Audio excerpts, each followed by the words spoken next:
projects, and it funded 5, I think, across the country, and Leeds is involved in one of them. So citizen science is also known with other terms. It could be called community science, crowd science, or crowdsourced science, civic science, and is, in broad terms, scientific research conducted in whole or in part by non-professional scientists. And so I hope you agree that we shouldn't see the term citizen science as a limitation to science disciplines. Projects from the humanities and social sciences are also included in this. There's also community and heritage projects have a similar approach to this. So I think these should be part of this term as well. And at the university, we are starting to explore citizen science as part of a co-production model to support an inclusive, fair, and sustainable research culture. And we might be looking at creation of best practice guidance, and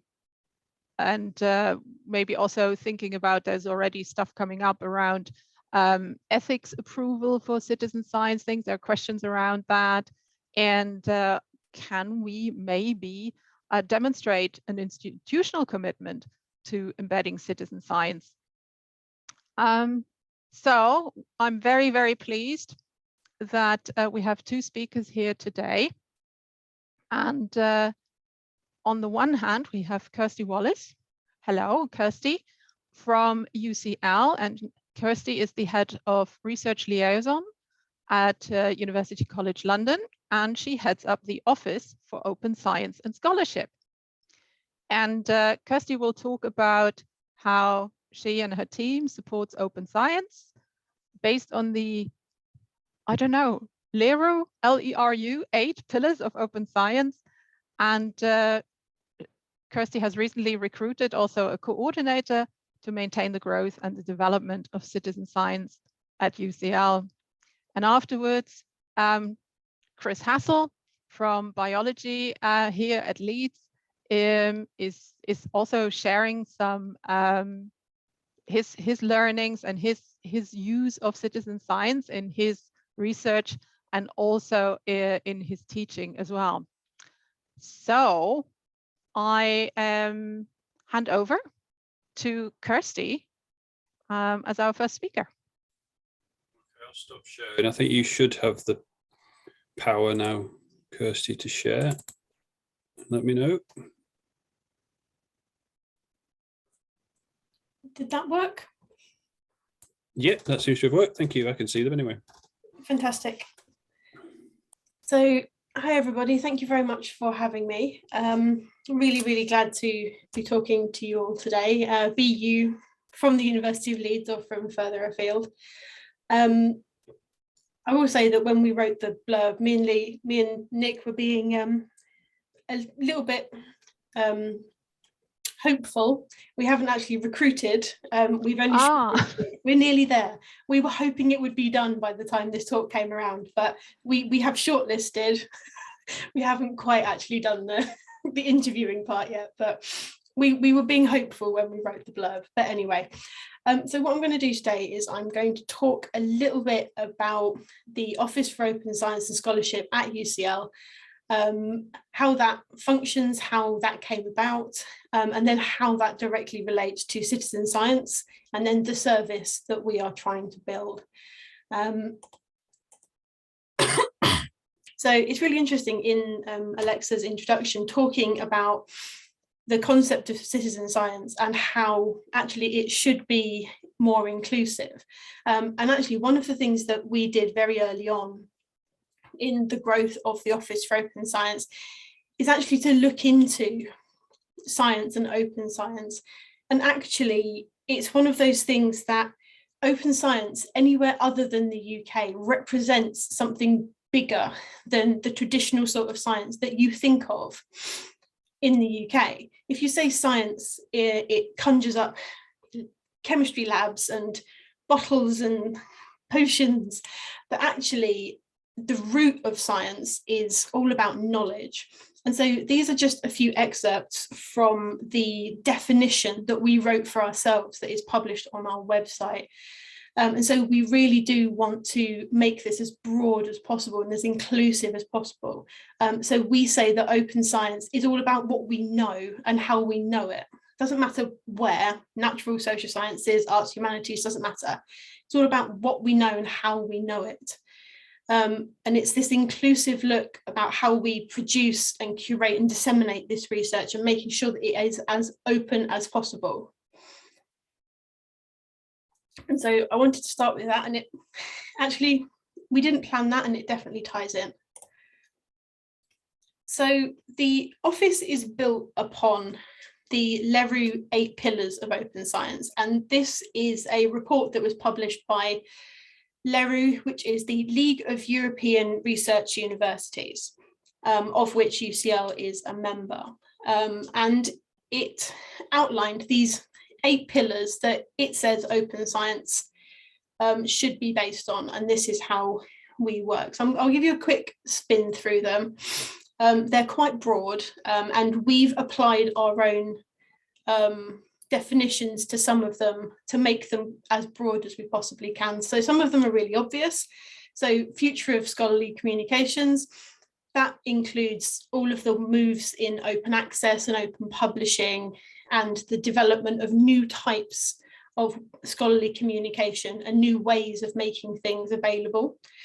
Fair data, I'm fairly sure everyone here has heard of fair data. So findable, accessible, interoperable, reusable, fair. But we also use that to cover more than just data. So we apply fair to other elements. So making sure that everything is accessible. And also in the terms of the other kind of accessible, be that from a disability accessibility point of view as well. Next generation metrics is, excuse me, I'm recovering from COVID. I have a really bad cough, I'm very sorry. So next generation metrics is all about the responsible use of metrics, but also looking at new ways of measuring the success of research activity. I'm going to carry on across the top. I'm going to skip citizen science for a second. Education and skills and rewards and initiatives kind of go together. These are all about making sure that people have the right skills, are rewarded appropriately, and that there are initiatives in place to make it worth people's while to do all of the other things on this list. We also apply education in a slightly different way. We also talk about open education because that comes under the umbrella of the office as we shaped it at UCL. We have the European Open Science Cloud on the end there, which is it started off as a Europe-wide, it is now actually a worldwide infrastructure project to try and link together open repositories, specifically open data and open code repositories. But it is very big, very, very ambitious. So UCL is involved in a couple of projects on the periphery, but we might have a watching brief over that one, but it is an important aspect to be aware of. And finally, on this list, we have research integrity. And for us, this includes ethics, good practice, reproducibility, transparency, things like that. So it's a very, very broad topic. And so these are they. I've skipped citizen science, I know, but I'm obviously going to be coming on to talk about that in a minute. So that's absolutely fine. The office itself was launched back in October 2020, but it was in the planning in various forms before that. It's based in a department called Library, Culture, Collections and Open Science. There really should be a comma there, and I thought I'd fix that, sorry. And it is governed top down by the UCL Open Science Committee, which is chaired by our Vice Provost for Research, who was until recently David Price, and it's now Geraint Rees. There's my mouse. There it is. Okay, so the point of the office, other than sounding pompous, is to support the internal UCL community in adopting open practices and approaches as they apply to them. So we are very, very aware that to be inclusive, we also need to make sure that people are able to engage with open science in the way that means most to them. So someone in history, humanities, arts will interact with openness much differently than someone in hardcore sciences. And we need to be very, very aware of that. And in that way, we do a lot of work collaborating with all of these different groups and stakeholders to make sure that the directions that we set and the strategy that we have actually meets everyone's needs. We do a lot of work with advocacy, sharing resources, lots of events, training, workshops. We have an annual conference that is actually open to anybody that wants to come. And we do have this additional goal that we've set ourselves, which is actually to advocate and share this best practice that we're developing as far afield as we can. So hence me doing things like this and coming to talk to you guys. Before I talk about citizen science specifically, I just wanted to touch a little bit on the operational plan for the office. So this is completely public, it's available on our website, but there are 15 objectives. And all of these, which is nearly half of them, relate to citizen science. So we've got the top 3, which are quite general, but really have citizen science elements in them. So identifying and embedding best practice, the regular programme of teaching and training, the passport for open science, which is going to be a UK-wide, so not just a UCL, a UK-wide guide for PhD students in best practice in open science. So we are currently on track to launch this for the beginning of the next term, so for the next academic session. We are going to be making a big fanfare about this internally, but it is also going to be CC BY, because the version we got was CC BY and we've reformatted it for a UK audience. So anyone that's interested in that, keep an eye out. But also there are some more specific citizen science ones here. So we have created a central point of contact, that being the office, for citizen science activity. We have also done a lot of activity identifying where these existing citizen science projects are in UCL and promoting them. So creating this central point and this central resource of awareness of what's actually already happening. Through that, we are actually now trying, with this new role coming through as well, to increase collaboration and interdisciplinarity of these projects, either by linking in new members of the university to existing projects or getting expertise together for new projects. Once we've got that, we've got the new role established, the plan is then to go on and establish our own set of best practice guidelines for open citizen science projects. So that is what hopefully will be coming next. So that's our commitment to citizen science. And this is what we're doing. So as I said, it is built on lots and lots of projects and groups. We work very, very closely with 2 in particular. I liked the fact that all the logos were circular, so I had to put them on there. So we have the Extreme Citizen Science Research Group, which is run by Mookie Hackley, and anyone that has done any citizen science has probably heard of him. He has written many books on citizen science. He's very, very well known in the field. And that research group is very, very active, both in our immediate local area around the university and also all over the world, which is fantastic and fascinating. The next one down is the logo for IGP, which is the Institute for Global Prosperity. They're also based at UCL, and they've also got this very, very interesting remit of the local area to UCL, so Bloomsbury, Camden, etc. but also again, they do a lot of work in Lebanon and the surrounding areas over there.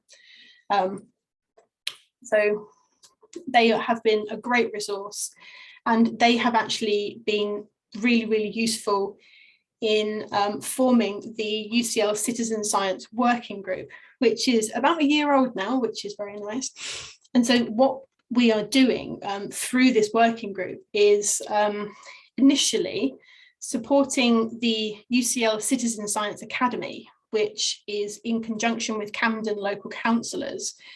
And what that is essentially training local people not to be citizen scientists in a professional scientist fashion, but in the tools and techniques that makes them good at participating in projects.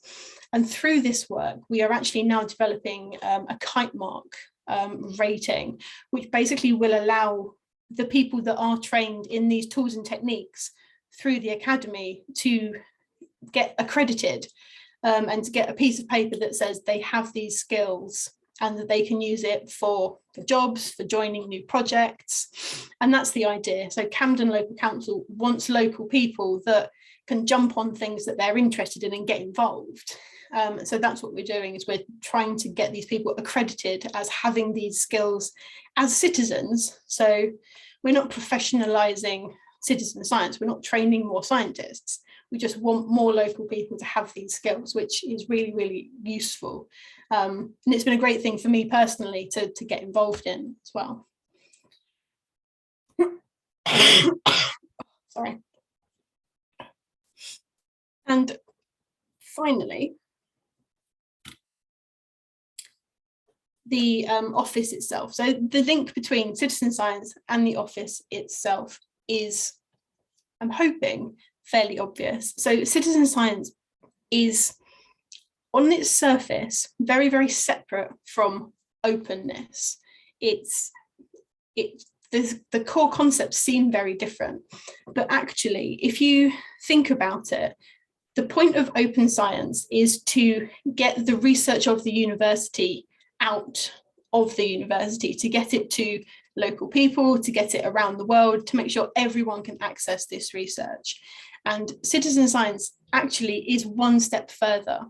It is getting the local people from the university to come in and bring their ideas into the research and actively be a part of it.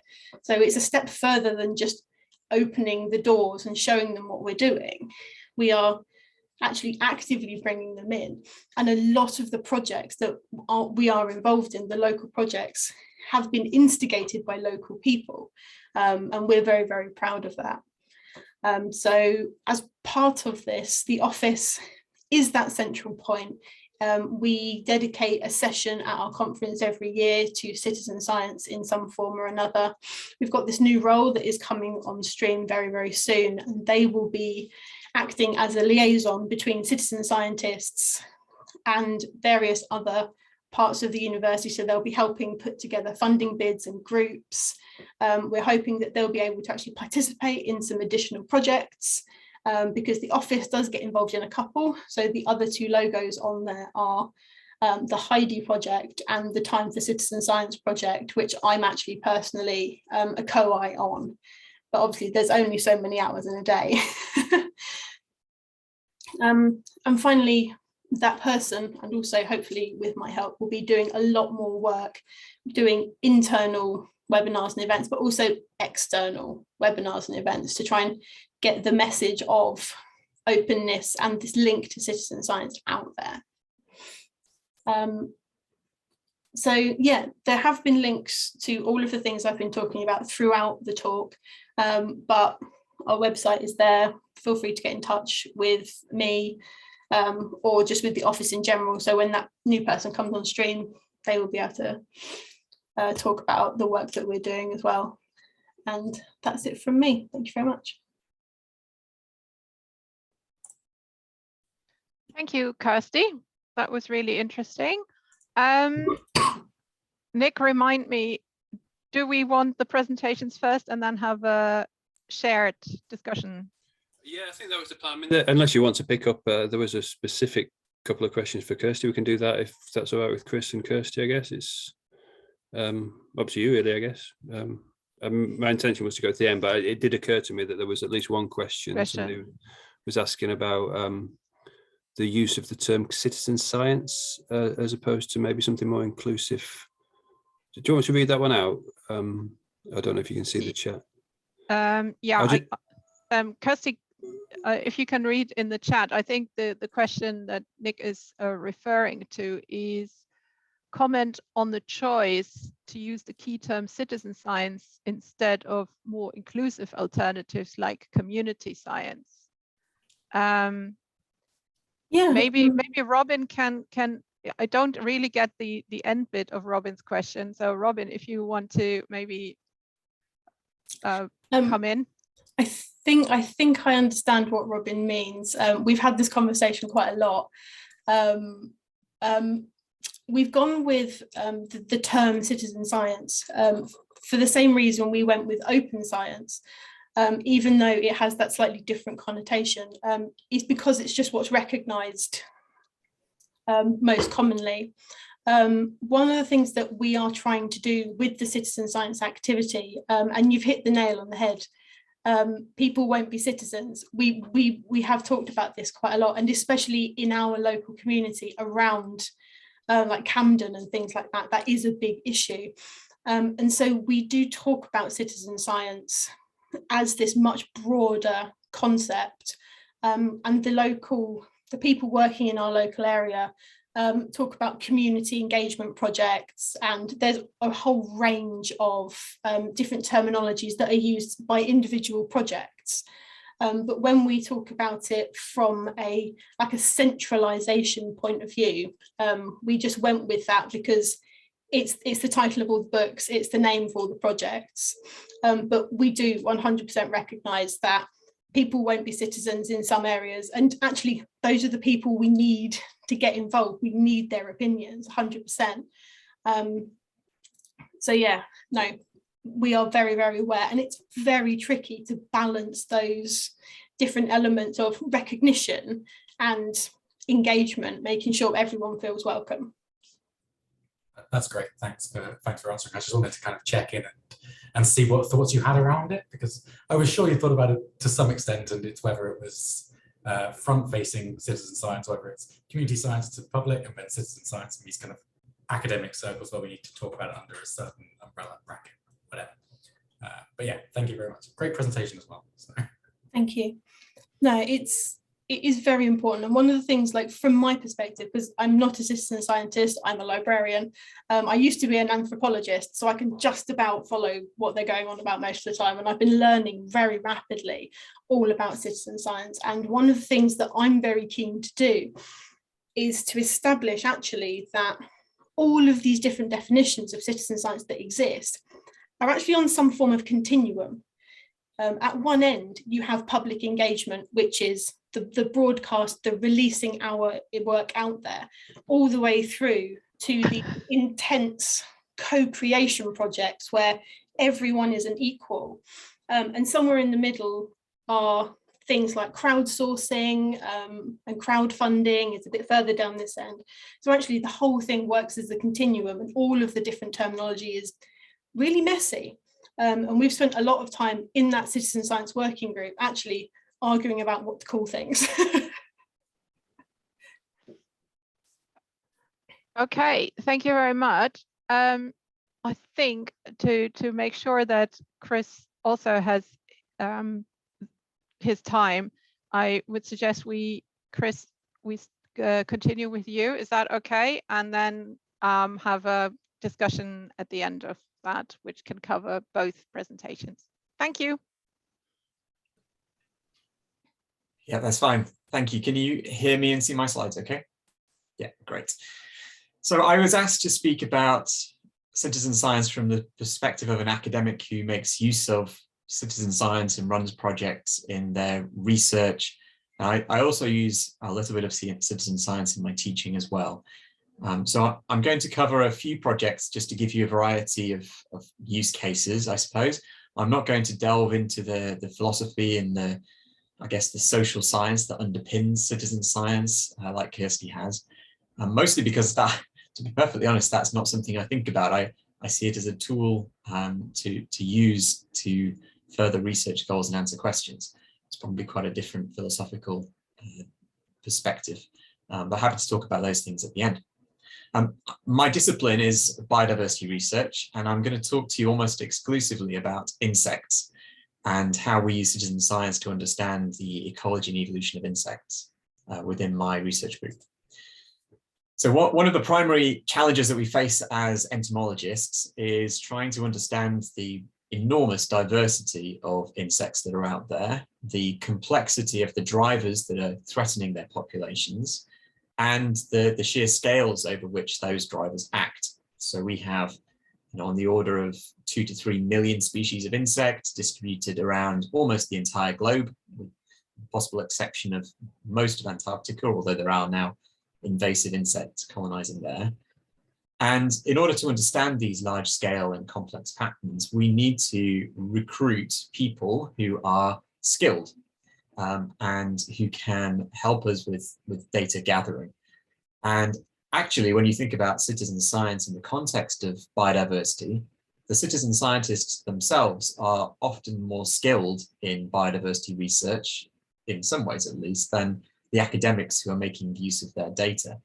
And it's worth saying at the outset that this idea that you reach out to a community of relatively uninformed people and you elevate their skills and you bring them with you on a project, sometimes that's flipped entirely on its head in biodiversity research.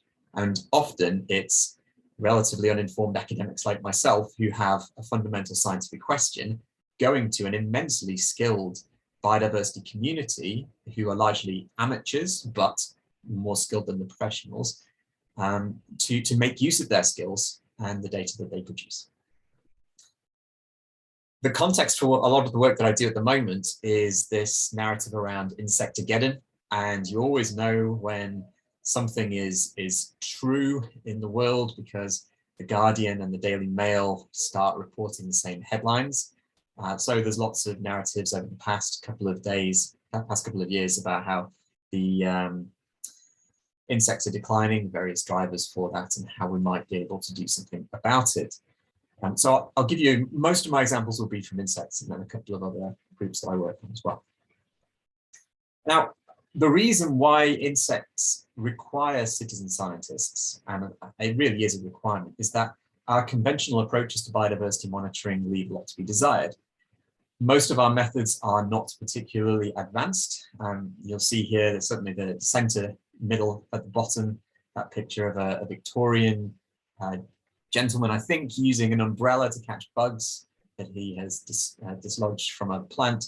This is still taught to undergraduate classes. And in fact, I teach this to my undergraduate students as a method for sampling insects, which is all well and good, but you can only hit so many trees with a stick if you want to, during a standard research project, to establish some kind of ecological pattern. The rest of these techniques vary a little bit in how complex they are. The tall tower on the top row there is a suction trap, which is a 12-meter tall vacuum cleaner that sucks in passing insects. We've got a light trap, which is just a light bulb that attracts moths. Pan traps, pitfall traps, these are not high-tech techniques, and they don't allow us to sample the environment at the scale that we need to do so in order to detect and diagnose problems in the environment. And the result is that across the entomological literature, biodiversity literature more generally, we tend to find a huge amount of heterogeneity in results. This is a recent meta-analysis that tried to combine these results from lots of different techniques, looking at lots of different insect groups across many different countries. And what they find is considerable variation, some associations, and they provide a more nuanced view of what's going on. So rather than actually clarifying the situation in the natural environment, as we do more and more research as professional entomologists with our limited capacity, we tend to just muddy the waters a little bit. And it's the citizen scientists who've really come to the rescue when it comes to understanding long-term insect population trends. Probably the gold standard for biodiversity citizen science comes from the butterfly monitoring scheme. This has been running since the mid to late 70s. They walk as a community of citizen scientists around 2,500 sites annually. But each year they will walk those sites weekly, and that will often cover 1 kilometre to 1.5 kilometres per site. So they've walked almost 1 million kilometres now, which is, I think, most of the way back from the moon as well as the way out. Around 8 million butterflies have been recorded. It's all very nicely standardized. And as a result, it's been incorporated into the UK government's biodiversity indicator portfolio. It's one of, I think, 19 biodiversity indicators. So hugely valuable contributions here. Some of those citizen scientists will be entomologists like myself, but many, the vast majority, are just enthusiasts who are very highly skilled and committed to the cause. We also have other types of similar schemes that we're trying to set up at the moment. The pollinator monitoring scheme has been through its pilot phase now and is being rolled out in the UK as well as across Europe. There, rather than walking for 1 kilometre through the natural environment to record butterflies, a citizen scientist would stop and look at a patch of flowers and count the number of insects that visit those flowers over a period of 10 minutes. We're hoping that that's going to provide a lot more detail about pollinators at a large scale. But it's not always easy, and there have been citizen scientist projects around entomology that have not been very well received. Serianne Sumnerdown, may even be at UCL, had this project on wasps where she wanted the citizen scientists to collect wasps using beer traps, like you might have used in your garden to control your local wasp populations. And people didn't like the idea of sending in large numbers of dead insects in the name of conserving those insects. So the narrative around these projects is important to manage. I will hold my hands up and say that no matter how many principles of citizen science you see in these sorts of guidance documents, I started my citizen science career as what some people refer to as a data parasite.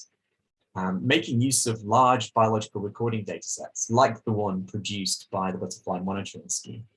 And my first paper way back when I was a PhD student was trying to use the British Dragonfly Society's long-term data to examine responses to climate change.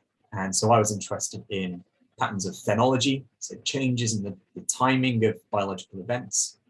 And specifically what I did was look at the patterns of emergence of dragonflies using those data sets. There were about 450,000 records, I think, at the time, back in 2005-06. I'm pleased to say that data set has now tripled in size as the result of a recent Atlas project, and it's now well over 1.5 million data points. Obviously, 1 million of those have come in the last 15 years. So those data sets are becoming more and more valuable all the time. Once I discovered that these data were available and people didn't seem to be making as much use of them as they should have, I started doing a lot more analysis using fantastic open gateways like the National Biodiversity Network Atlas. And you can see a screenshot of that website in the lower left corner. The NBN is an attempt to make available biodiversity data to the wider community, not just academics. There is a strong emphasis on just democratizing the data, ensuring that it's all registered through Creative Commons of various sorts, and making sure that the data and the efforts really that have been expended by the citizen scientists themselves are surfaced and celebrated. And so I would definitely recommend that you go and have a look on there for your favorite species, and you can also look in a particular location, maybe in your back garden, and find out what species might be there. So that led me to look at some of these responses to climate change across different taxa using UK data. But there are similar platforms around the world. So I've used some of those data that have already been collected to examine long-term trends that simply can't be studied within the usual type of scientific project. We can't look back in time, we can only look forward. What I have done though is produce citizen science projects that have tried to find things that are hard to find. This is a particular project moving away from insects, looking at the invasive wall lizard in the south of England. And what we did was went door to door with little postcards asking people to fill in if they'd seen this particular species around the environment that they lived in, because it's predominantly in cities. We also had an online tool that we used called MapMe, or Mapping Meanings, where people could highlight in a participatory GIS format where they'd seen the animals and add in some annotations from their experiences with those animals. And we used those data to parameterize very high resolution species distribution models to figure out what might be enabling or preventing the spread of this invasive species through UK towns and cities. As well as trying to capture hard to find animals or plants or any other type of organism, we've also done some work recently trying to capture a lot of information in a very, very short period of time. And many of you will be familiar with Flying Ants Day, which happens generally across actually a couple of weeks, and no doubt will be coming up soon as the weather warms. And the sorts of headlines that you find, Britain invaded by so many randy ants, they were spotted on weather maps. One of our projects is trying to spot these ants as they fly on weather radar, with a view to quantifying their abundance using those radar data. But what we need is the citizens on the ground saying, yes, these are definitely flying ants. And then we can look for those citizen science reports in our radar data as a form of validation. So we have a project on there, which is led by Liz Duncan in biology with Freya Addison in our atmospheric science group at Leeds. As well as trying to study ecology and biodiversity patterns, I've also done some work looking at using people's brains as models for understanding more general cognitive processes in animals. So this is quite a complicated project in some ways, published a few years back, looking at the evolution of mimicry. Now, mimicry, I think, is fascinating. I work on hoverflies and the stinging wasps and bees that they imitate. And there's a couple of examples down there in the bottom left-hand corner from the study that I published. And what I wanted to do was find out where the actual mimics were, which species are actually mimics, because a lot of the research in this area is academics turning up and saying, well, that looks like this, that must be mimicking this other species, and therefore let's study those two species. What I wanted to do was build up a whole network of mimetic relationships based on these two groups of insects. So I had an online portal that I built myself, and well, actually a friend of mine built it for the price of a bottle of whiskey. It was very good. And we had this portal where we asked people to rate the similarity of pairs of insects. So there were about 50 mimics and about 60 species that they were mimicking, pairing those up randomly for people to rate on a scale from 1 to 10 how similar they were. And the result is this matrix of scores that you can see on the left-hand side here, in the blue being a poor mimic pair and the yellow being a very strong mimic pair. And so we use this with a variety of different other techniques with various different types of human participation, including some biological records that I talked about before, to come up with this idea of how this evolutionary process of mimicry might be impacted by climate change now and in the future. And there was a nice commentary piece which summarized the use of citizen science, which I can share if people are interested. I'll pop a link in the chat after. There's two other things I want to raise very quickly, and that's citizen science methods as a teaching tool. Often our biology students come to us with very little natural history understanding. It's just that we have a natural history GCSE that's coming online now, but largely they don't have that many field skills when they start. And citizen science methods can be really valuable for introducing them to the environment.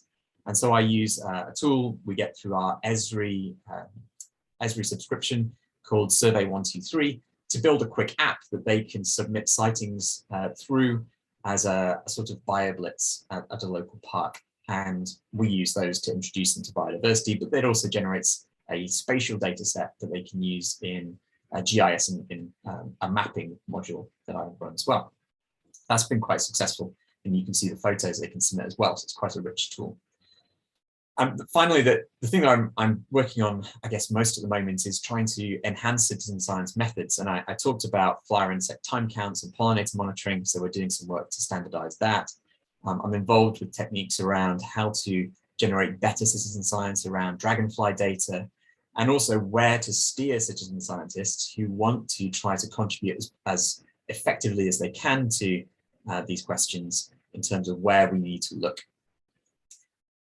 So take-home messages. This is more of an insect conservation slide, really, but the insects are declining by 1 to 2% per year, and we know enough to act, but the citizen science data is really valuable for this. And we have a whole host of technologies that might be coming online.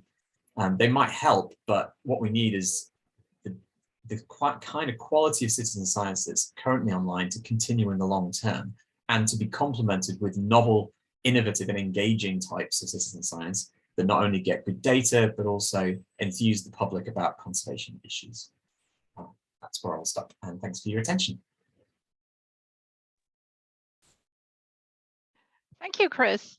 That was really interesting, particularly closing down your remark about how we can keep sort of people involved and engaged in this. And I think there were a couple of questions actually in the chat. If I think was this Dorka, and Kirsty said to me she couldn't type the answer to your question. She wants to because it was too long.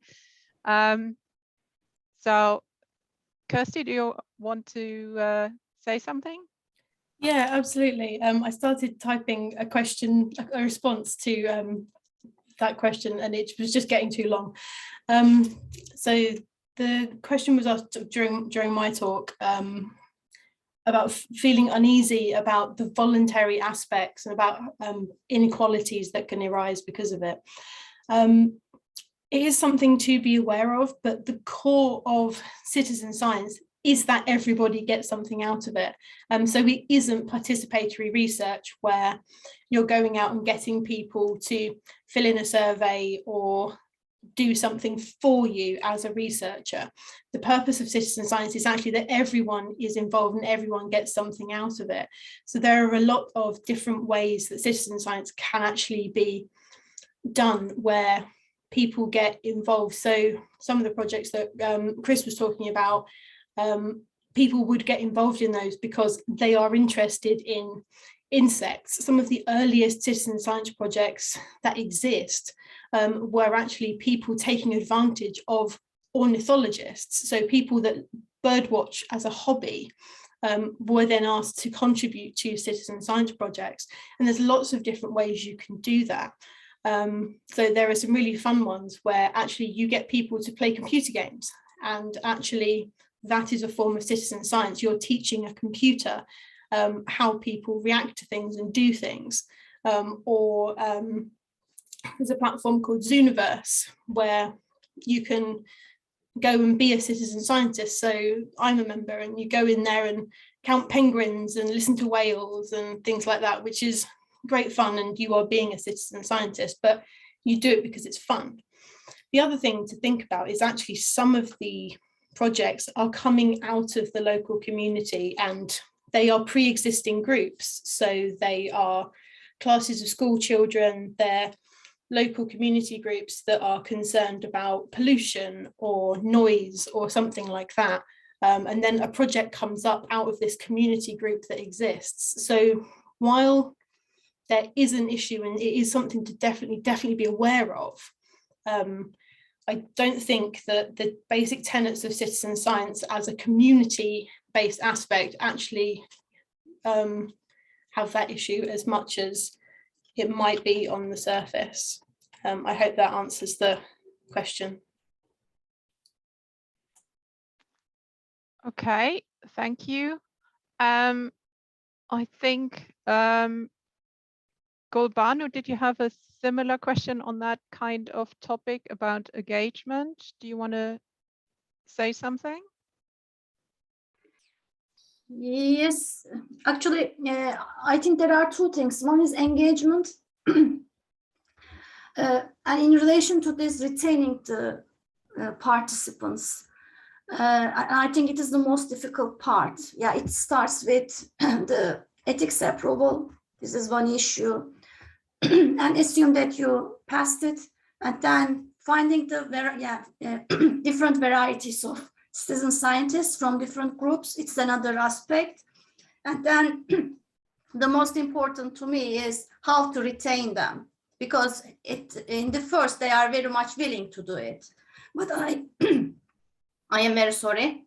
I don't know why it happened. But if someone, I don't know the experiences of people here or the speakers, but I would be really happy if you could comment on this, how we can keep their interests. We search the literature and there are publications on this and they are helpful too, but still they are not so helpful. And one thing is, I understand it would be different in different domains. For example, in natural sciences, when they look for with insects or flowers, so maybe it is easier to make them engage, but in other topics, it might not be. If you have any comments, it would be very welcome. Thank you. Well, Chris or Kirsty, do you want to answer? Yeah, I can speak from my perspective. I wish it was easy to enthuse people about the natural world.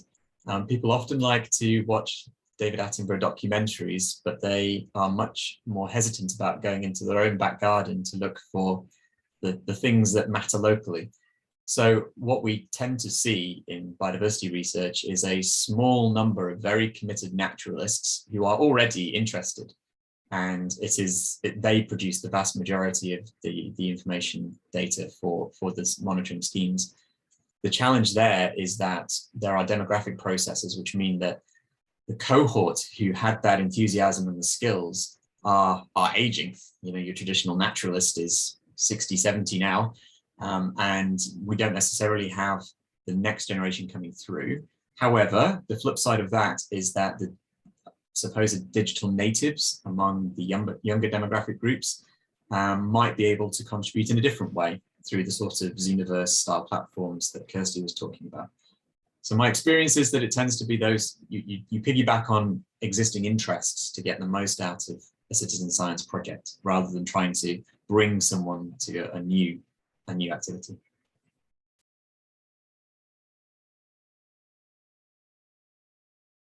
Okay. Maybe a comment on this. I think the term citizen science it sort of conjures up this broad appeal that whatever the project is may appeal to a lot of people, and I think that is actually misleading. And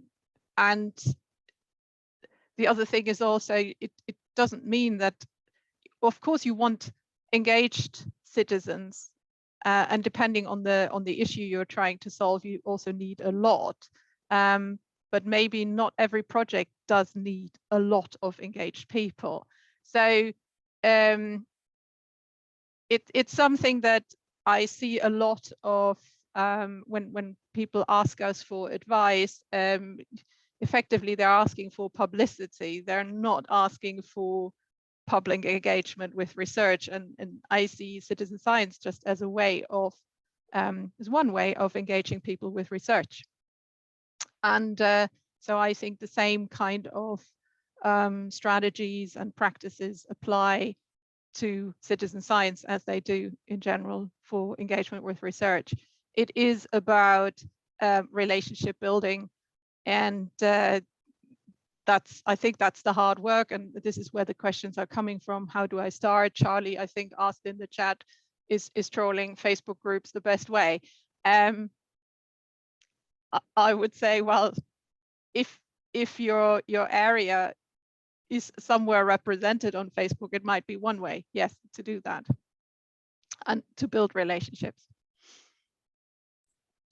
Can I quickly just respond to Charlie? I think getting started is a big challenge. I think a lot of projects aren't very well funded. It's nice that UKRI are now putting some money into it.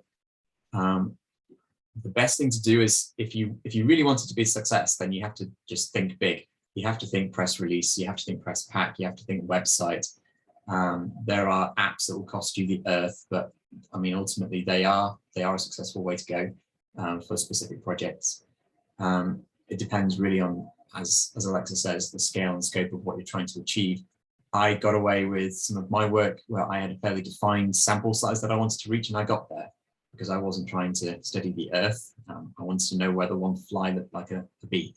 And maybe it's a case of being reasonable in our expectations of projects around citizen science and recruiting accordingly. Thank you.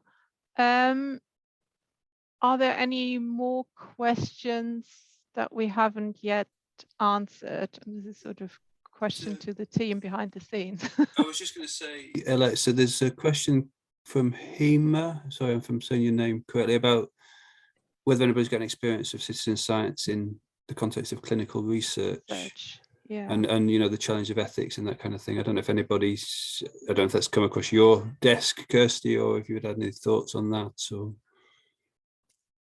there are definitely some that exist. So in the chat I just posted, there's one that's run in conjunction with UCL called the Personal Genome Project. There are also quite a lot that I've come across that are sort of COVID related projects. There was one that was on the BBC with Hannah Fry doing a lot of community contribution ones about COVID. So they are out there and it is possible.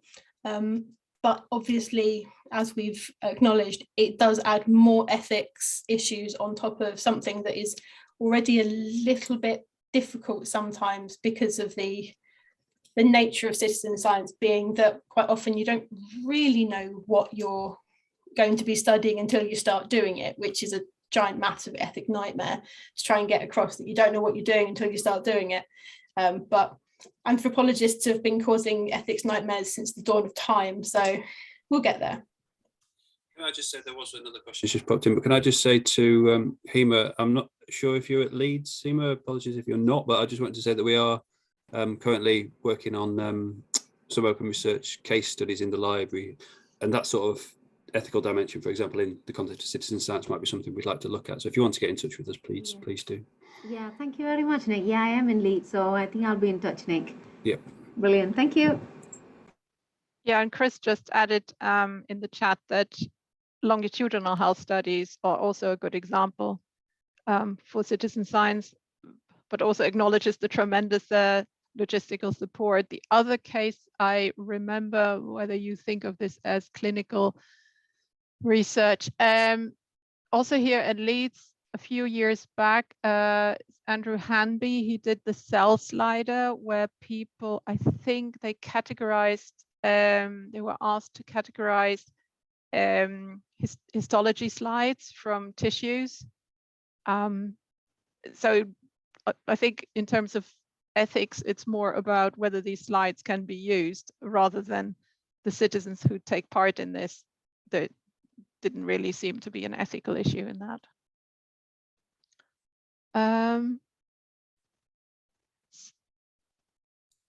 Charlie, that's an interesting question. Do you want to say something?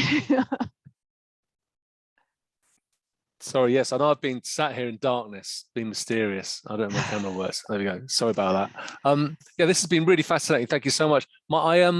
And the Bentham project, I've come across that as well. So I've discovered a wonderful archive, right, which is all over the country, and so I'm trying to work out how I can get different groups in to come and help me work out how this archive relates to their particular community and the buildings that they value, for example. So I'm trying to work out how to reach out to build citizen science projects which will facilitate that.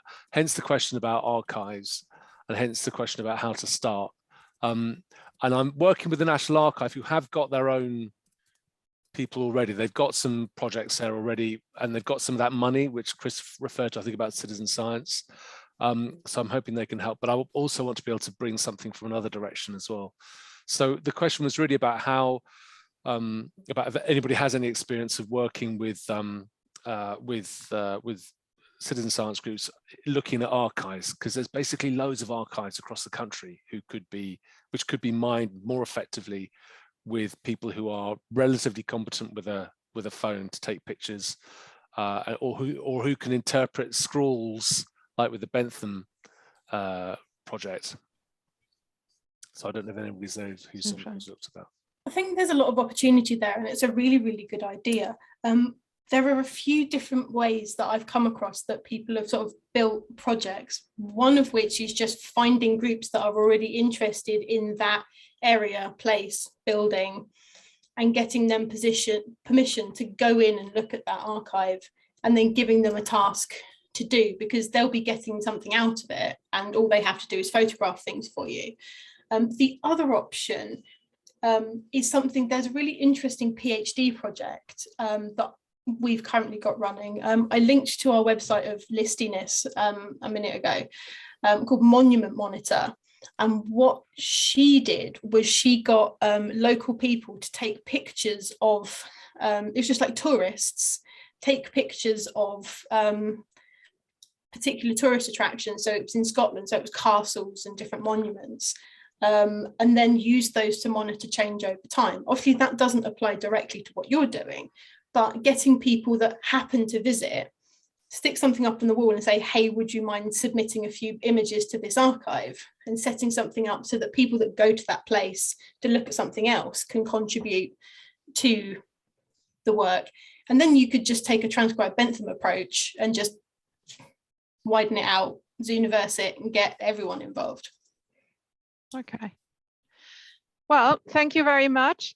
We've come to the end of our hour. Can I thank Kirsty and Chris, our speakers today, and all the team in the library for organizing and for your lovely questions. So it was really, really interesting, and we'll keep you posted. There is more to come around citizen science at Leeds. So thanks very much. Yeah, thanks everybody. And just to reiterate, the idea of these is to engage our communities. So please do get in touch with us in the library. We're working on this actively with Alexa and colleagues. So, if you've got any ideas or thoughts or questions, then please get in touch. So Charlie, as I was saying, we'd love to potentially explore what you're doing as a case study as well. So yeah, just drop us a line. Thank you. Bye. Thanks, Kirsty.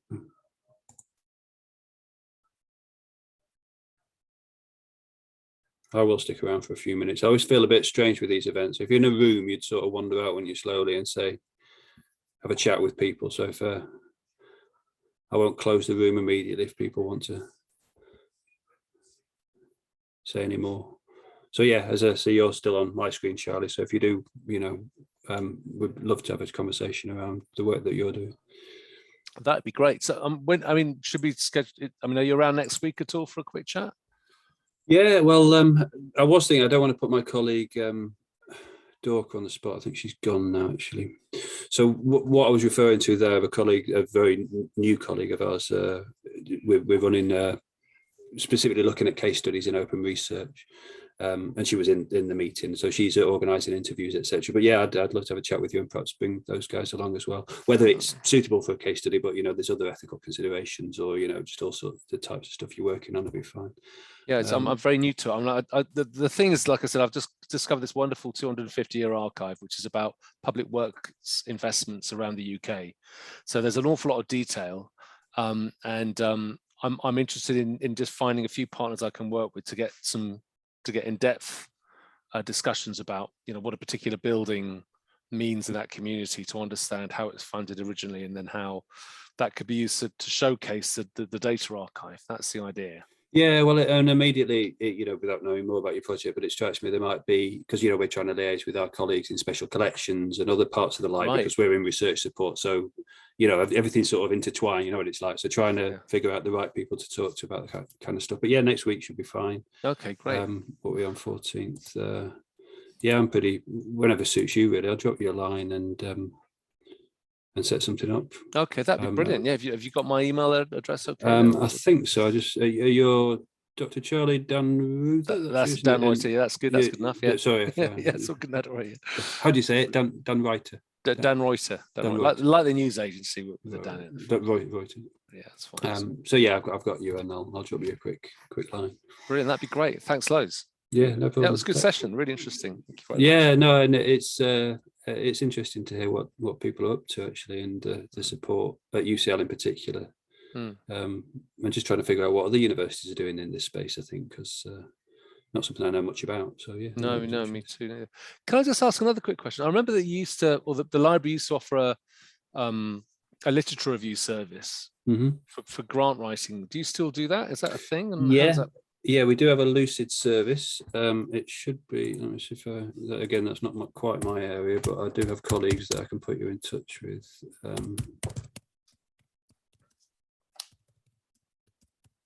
Do you know offhand, Rachel? Are you still there? I am still here. I've got a link here. I mean, we can find out more about it for you, but I'll just post it for you.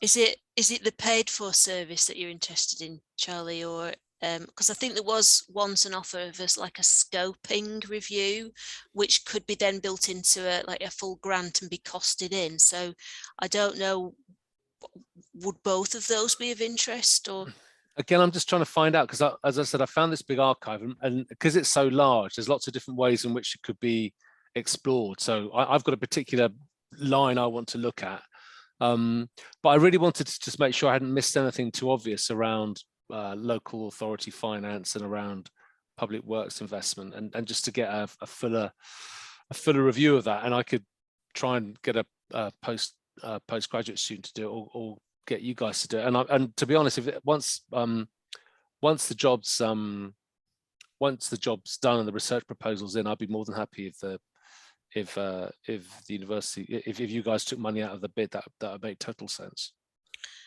Well, as Nick was saying, yeah, our colleagues will be able to give you the full options on that. I've put the link in, but I will copy. Great. I'll speak to, because it's our colleagues in the library, but so Sally and Deirdre. I also wondered, Nick, because I saw something in Claire's calendar about citizen science. It might have even been today, but not this. And I think, is there something that special collections have been involved in that again might be a bit more allied with what Charlie's looking at? I wonder. Well, whether it was the same thing or not. So Alexa, through the Open Research Advisory Group that's running, is working with a citizen science consultant. That's all I know. I don't know much more than that. So whether it was to do with that, I don't know. Right. It is. We're having a meeting of that group this week, so I'll probably find out a bit more there. And and as I suppose that's why I just wanted to grab you, Charlie, really, because it's brilliant. Citizen science is what yours isn't necessarily science, but it's kind of all this crowdsourcing stuff, or there's other sort of aspects to it, isn't there? And trying to figure out how it relates to the bigger picture, I guess, really, which is all we're trying to do at the moment. Trying to do a bit of scoping and figuring out what support we can provide and what different projects are happening. So I'll certainly drop you a line, and we can have a conversation next week. Yeah, that'd be good. I might have spoken to the National Archive again by then, so they might have a bit more information. Yeah. Is there any information on your project in the public domain yet, or that you could point? No, I mean I've written a paper broadly around the Public Work and Loans Board, but it's only about that and austerity, really. So it's a fairly short snapshot and introduction of what it is, but it's very brief. Yeah. And there's one other person who's written an article about it, but over a smaller time frame.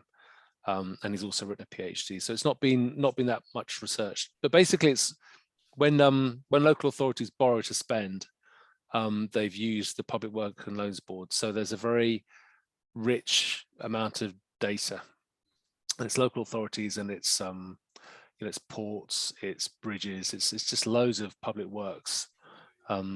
So it tells you the building of the nation, if you like, or the infrastructure of the nation. So is this a project you've got, or is one that you're bidding for? Or? No, I'm bidding for it. Oh, yeah. So I haven't got I haven't got money. I haven't got any money yet. So so another question is it better to go for a short, sweet, proof of concept bid, or is it worth going for the full, £1 million crazy centre thing? And that'll be another conversation I'll be having. Yeah, well, that might be a good. So Alexa or colleagues in the research office might be able to advise you on that side of things. So okay. But yeah, I mean, I can put you in touch with another couple of colleagues that might be better placed than we are to advise on the bid per se. That'd be amazing. All the help I can get at the moment. It feels a bit daunting. I don't want to drop it. Feels like I found gold, and once it gets out there, it'll be quite it'll get stolen from my Yeah, there'll be sweaty palms. more competition trying to people writing bids. Yeah, okay, well, I'll right, have a think and point you at some colleagues that might be able to help with.